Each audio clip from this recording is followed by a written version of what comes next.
my C12 history actually starts back in the early 90s.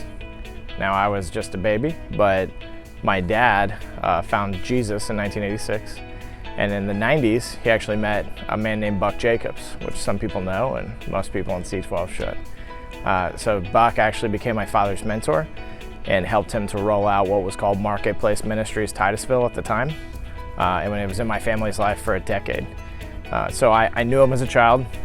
Don't really remember him too well, and I think he told me that when I finally met him as an adult, that the last time that he had saw me, I was, he did one of these like, "You were this tall," right? So really, truly, I'm like legacy into this, but I didn't know any of this story until 2 years ago when I first met Eddie Steelman, who's a member here as well too, which led me to eventually meeting Randy.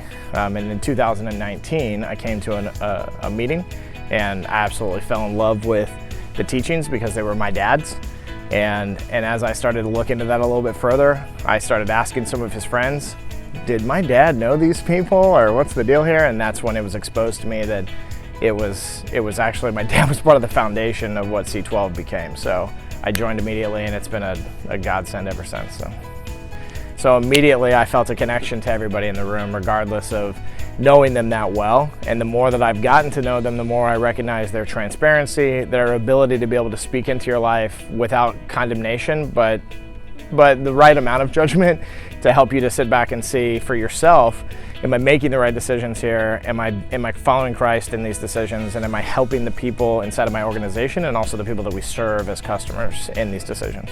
It's definitely strengthened the relationship between me and my business partner because we're both learning this and we're both looking through these lenses.